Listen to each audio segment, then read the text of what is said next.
வாய்ப்புக்கு நன்றிகளை நன்றி. குறிப்பிட்ட டயத்துக்குள்ள நம்முடைய இறுதிச்சுற்று நிறைவு செய்வதற்காக தொடர்ந்து மரபுப்படி தீசா திரவியராஜ் மிகச் சுருக்கமாக 2 நிமிடம். தமிழ் தாய்க்கும் முன்முதற்கலவரான விநாயகருக்கும் வெற்றி பெறவிருக்கும் எண்ணணியினருக்கும் தோல்வியை எதிர்நோக்கி கொண்டிருக்கும் எதிரணியினருக்கும் பெண்களுக்கு தான் தீர்ப்பு வரணும்னு இவ்வளவு நேரம் உட்கார்ந்துருக்கும் உங்க எல்லாருக்கும் அதே தீர்ப்பா சொல்ல இருக்கிற நடுவர் அவர்களுக்கும் என்னுடைய வணக்கத்தை தெரிவித்துக் கொள்கிறேன். அதுக்கு மேல இங்க நம்ம இவ்வளவு நேரம் பட்டிமன்றம் பண்றோம்னா இந்த பட்டிமன்றத்துக்கு காவலரா இருந்த காவலர் ஐயா அவர்களுக்கும் இந்த நேரத்துல நாங்க நன்றியை தெரிவிச்சுக்கிறோம். அதுக்கப்புறம் ஃபர்ஸ்ட் பொய்யிலே பிறந்து பொய்யிலே வளர்ந்த புலவர் பெருமான்கள் கேள்விப்பட்டிருப்பீங்க. இன்னைக்கு இதை லைவா பார்த்துருப்பீங்க இந்த 3 பேர் வாயிலா. ஏன்னா நான் 8 அடி பேசியிருப்பேன், 16 அடி 32 அடிலாம் 2 பேரும் பேசினாங்க. முதல்ல ஞான பெரியப்பா வந்தாரு. வந்த உடனே எங்க அப்பா விழுத்துட்டாரு. எங்க அப்பா பக்தியா இருக்காரா? எங்க அப்படி மாத்தி வச்சிருக்கோம் நானே எங்க அம்மா. எங்க ஆட்சி இங்கதான் உட்கார்ந்துருக்காங்க, அவங்க கிட்ட போய் கேளுங்க. எங்க அம்மா வந்ததுக்கு அப்புறம் தான் அவங்க பக்தியாவே. உண்மையா இல்லையாப்பா? நான் கேட்டா எங்க அப்பா உண்மையை சொல்லுவாரு. அது உண்மைதான். எங்க ஆட்சியை தான் கேட்டு பாருங்க. அதுக்கு மேல ஒரே அடியா போட்டாங்க. ஆண்கள் தான் கோயில் கட்டுறாங்க, பெண்கள் கோவிலே கட்டல. யாருங்க சொன்னா? செம்பியன் மாதவின்னு ஒரு அம்மா இருந்தாங்க. பொன்னியின் செல்வன்ல உங்களை குறிப்பிட்டு சொல்லியிருப்பாங்க. கல்கி செம்பியன் மாதவியை பத்தி அவ்வளவு இடத்துல சொல்லியிருப்பார். அந்த செம்பியன் மாதவி கட்டாத கோயில்கள் இல்ல, புனரமைக்காத கோயில்கள் இல்ல. அப்படி இருக்கும்போது எப்படி நீங்க கோயிலே கட்டல அப்படின்னு சொல்லலாம்? பொய் சொல்றாங்க அவர்களே. பொய். அதுவும் நான் பொய் சொல்றேன். நான் சேப்பிப்பா சொன்னாரு. அதுதான் பெரிய பொய்ன்னு நினைக்கிறேன் நான். அதுக்கு மேல அப்போ ஐயாங்க நாங்க அளவு குத்துறோம், நாங்க காவடி எடுக்கிறோம் அப்படிலாம் சொன்னாரு. அப்ப நாங்க ஒத்துக்கிறோம் நீங்க தான் என்ன பண்றீங்க அப்படின்னு. ஹார்ட் ஒர்க் ஸ்மார்ட் ஒர்க்னு இப்ப 2 இருக்கு. ஹார்ட் ஒர்க்னா ரொம்ப கஷ்டப்பட்டு ஒரு வேலையை செய்யறது, ஸ்மார்ட் ஒர்க்னா ஈஸியா ஒரு வேலையை செஞ்சு அடையுது. அது மாதிரிதான் பெண்களோட பக்தி ஸ்மார்ட் ஒர்க். நீங்க ஹார்ட் ஒர்க் பண்ணாலும் லேட்டா தானே கிடைக்குது வரோம். நாங்க அப்படி இல்ல. அதுவும் சேகர் பெரியப்பா ஃபர்ஸ்ட் சொன்னாரு, பெண்கள் ஆண்கள் வரம் கொடுத்தா கூட சாபம் கொடுத்தா கூட வரமா மாறிடுமா, பெண்கள் வரம் கொடுத்தா கூட சாபமா மாறிடுமா. என்னங்க நியாயம்? கௌசிக முனிவர் அகடிகைக்கு சாபம் கொடுக்கலையா? இல்லைன்னா பெரிய கோவிலுக்கு முனிவர் சாபம் கொடுக்கலையா?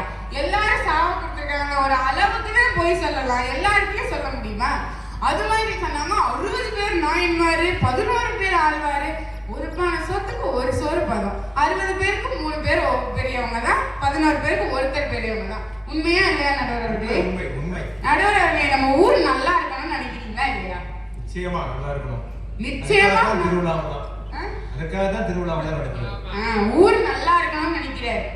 பாண்டியம்மன் தெரியுமா நடுவர்? நான் இப்ப பார்க்கல, எனக்கு பழக்கம் இல்ல. தெரியுமா தெரியாதா? சொல்லுங்க. தெரியுமா தெரியாதா? தெரியும். அதே நடுவர் ரொம்ப கோவம். நான் பேசுறப்ப 10 தடவை சொல்லி சொல்ல மாட்டேன்றாரு. சேகர் பெரியப்பா வந்த உடனே கேக்குறாரு, ஆண்கள் தான். உடனே வேகமா பதில் வந்துச்சு. பேச மாட்டேன். சரி, ஓகே, அதெல்லாம் இருக்கட்டும். ஊர் நல்லா இருக்குன்னு நினைக்கிறீங்க. பாண்டியம்மன் தெரியும். நிச்சயமா. கண்ணுக்கு எது கோவப்பட்டாங்க? கணவன் தன்னை விட்டு போனதுனால. தவறான தீர்ப்பு சொன்னதுனால. நாங்க சோழ நாட்டுல இருக்கிற கண்ணகி மாதிரி அமைதியா இருக்கணுமா?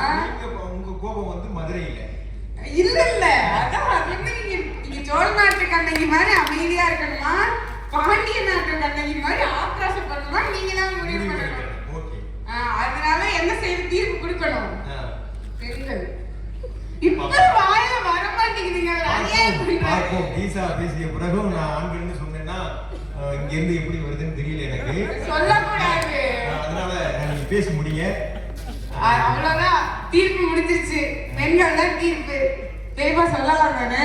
நன்றி. மகளுக்கு எல்லா உரிமையும் இருக்குல்ல, அதனால சொல்லலாம். பெண்களுக்கு தான் தீர்ப்பு முடிஞ்சிருச்சு. நான் சொல்ல வேண்டாம், நீங்களே முடிச்சுட்டா சொல்றீங்களா? நான் சொல்ல வேண்டாமா? நேரம் ஆயிடுச்சு, அதான் நானே தீர்ப்பு சொல்றேன். நன்றி. நானும் அந்த நேரம் கருதி சுருக்கமா அது சொன்ன மாதிரி தீசா பேசிய பிறகும் நீங்க ஆண்கள்னு தீர்ப்பு சொன்னா அது அந்த அளவுக்கு நல்லா இருக்காதுன்னு ஒரு மதுரை கண்ணகி மதுரையை மட்டும் ஒரு சாபம்லாம் கொடுத்து பெண்கள் அப்படிங்கிறதுக்கான காரணங்கள் இறைவத்தில் மிஞ்சி இருப்பதற்கு நிறைய இருக்கு. நம்ம சபரிமலைக்கு மாலை போட்டா நம்ம அதை வந்து ஒரு பெரிய விரதமாவோட நினைக்கிறது இல்லை. அன்னைக்கு தான் பஜனையில எல்லாம் போட்டு வெளுத்து கட்டுவோம். தினசரி விரதம் இருந்து நல்ல சாப்பாடா சாப்பிடுவோம். நம்ம சபரிமலைக்கு போறது கூட அது ஒரு டூரிஸ்ட் மாதிரி நினைச்சு நம்ம போயிடுவோம். ஆனா பெண்கள் அப்படி இல்லை. மாலை போட்ட நாள் முதல்ல ஒவ்வொரு நாளும் வீட்டை மெழுகி சுத்தம் பண்ணி வழிபாடு நடத்தி நமக்காக அவங்க விரதம் இருந்து நம்ம கோவிலுக்கு போயிட்டு திரும்ப கொண்டு வர்ற அந்த முத்திரத்தங்க உடைச்சு முடிக்கிற வரைக்கும் அவங்களுடைய அந்த இறைபக்தி, கணவன் நல்லபடியா திரும்பி வரணும்னு நினைக்கிற அந்த பரிபக்தி, இப்படி இரண்டும் சேர்ந்து இருக்கிற அந்த பக்திக்கு நிகராக நம்ம எதையுமே சொல்ல முடியாது. ஆனாலும் அவங்கக்கிட்ட இருக்கிற ஒரு மைனஸ், தன் குடும்பம், தன்னோட பிள்ளை, தன்னோட சொந்தம் அப்படிங்கிற ஒரு சுயநலம் இருக்கு அப்படிங்கிற காரணத்தை தெரிஞ்சு ஆண்கள் தான் சொல்லிடலாம்னு நினைக்கிறீங்களா? அதுக்கு சில காரணங்களை சொல்லி சொல்லணுங்கிறதுக்காக இந்த தீர்ப்பில் தேரை இலக்கணமா ஆண்கள் தான் வரணும், ஆலய புனர்மானம் செய்யணுமா அப்படின்னு நான் எழுதியிருந்தேன். நான் அதுக்கு ஒரு காரணத்தை தீசா சொன்னதுனால அதை வேணா பெண்களும் செஞ்சிருக்கலாம். அன்னதானம் செய்யறது ஆண்கள் தான், வேள்வி ஞாபகம் நடத்துறதெல்லாம் ஆண்கள் தான், நைவேத்தியம் பண்ற ஒரு வாய்ப்பை கூட பெண்களுக்கு யாருமே கொடுத்தது. இப்ப இவங்க வாதத்தில் இருந்து வர 6 நாளே பழகிய கண்ணப்ப நாயனார் தன் கண்ணையே பெயர்த்தெடுத்து ஆண்டவனுக்கு கொடுத்தாரு. காளையார் கோயில் கோபுரம் இடிக்கப்படுதுங்கிறதுக்காக பிரிட்டிஷ்காரனுக்கு தன்னோட கழுத்தையே தார்வார்த்து கொடுத்த மருது சகோதரர்கள், சைவம் தலைத்தோங்க திருவாய் மலர்ந்தறிய ஞான சம்பந்தர், போகிற இடங்களில் எல்லாம் உளவாரப்பணி செய்து கடவுளோடு தன்னை கரைத்துக் கொண்ட திருநாவுக்கரசர், ஒரு வாசகத்தால் உருகாத உலகையே மயக்கும் திருவாசகத்தை தந்த மணிவாசகர், கேளிர் பழஞ்சோதி என இறைவனை கைகாட்டி காண்பித்த தாய்மானவர், பாடப்பாட வாய்மணக்கும் திருப்புகள் தந்த அருணகிரிநாதர், சிகாகோவில் பெற்ற கைதட்டல்களை எல்லாம் இந்திய ஆன்மீகத்தின் காலடியில் கொண்டு வந்து கொட்டிய விவேகானந்தர், அவருக்குள்ளும் ஆன்மீகம் இருக்கிறது என்ற உலகுக்கு சொன்ன ராமகிருஷ்ண பரமஹம்சர், திருவரங்கம் ராமானந்தர்,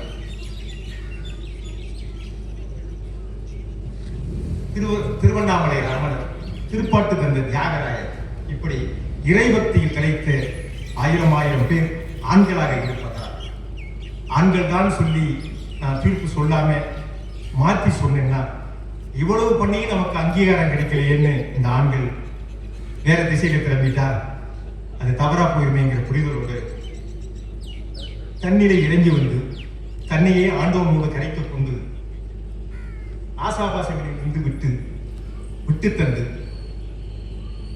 ஆண்டவனோடு சரணாகதி அடைகிற ஒரு பக்குவத்தை ஆண்கள் மட்டுமே பெற்றிருக்கிறார்கள் என சொல்லி இறைபக்தியில் மிஞ்சி இருப்பது ஆண்கள் தான் என கேட்க இந்த வாய்ப்புக்கு நன்றி.